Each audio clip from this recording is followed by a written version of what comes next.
May panawagan ng Pangulo sa mga mahuhuling nasa likod ng hoarding at smuggling. Nakatutok si Zen Kilantang ng GMA Regional TV, 1 Western Visayas.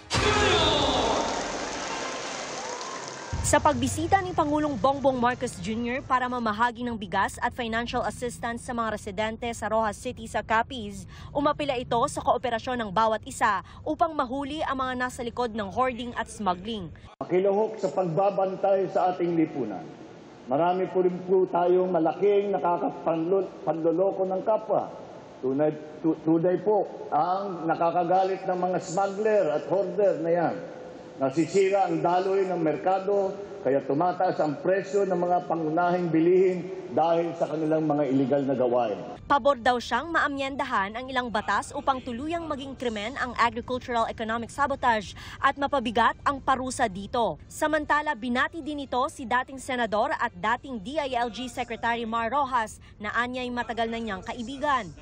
Hindi niyo po alam niyo po kami ni Mar, matagal na po kaming magkaibigan. At kahit na hindi kami magkapanig kuminsan sa politika, matagal kaming nagsama sa New York. At sana naman habang nandito siya, hindi na niya kinikwento yung mga nangyari sa amin nung nasa New York kami dahil bachelor pa po kami. Sunod pinuntahan ng Pangulo ang bayan ng San Jose Antique upang mamahagi din ng bigas para sa 1,000 4-piece beneficiaries. Kabilang ang maliliit na backyard hog racers at mga naapektuhan ng pananalasa ng Bagyo Goring sa probinsya ang nakatanggap ng ayuda mula sa gobyerno.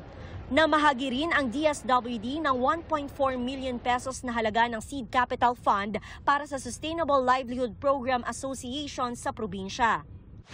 Sa Agosto Legazpi Memorial Sports and Cultural Center sa bayan ng Kalibo, Aklan, 1,000 4-piece beneficiaries din mula sa 16 na mga barangay sa probinsya ang nakatanggap ng 25 kilos na bigas. Namigay din ang Pangulo ng 3 million pesos na tulong para sa pagpapalago ng industriya ng baboy at talaba sa probinsya.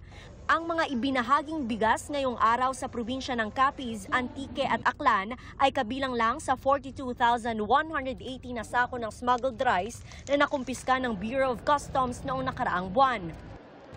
Para sa GMA Integrated News, Zen Kilantang ng GMA Regional TV 1 Western Visayas, nakatutok 24 oras. Mga kapuso, samahan nyo kaming tumutok 24 oras. Bisitahin at mag-subscribe sa GMA Integrated News sa YouTube. Sa mga kapuso abroad, bisitahin ang GMA Pinoy TV at www.gmanews.tv.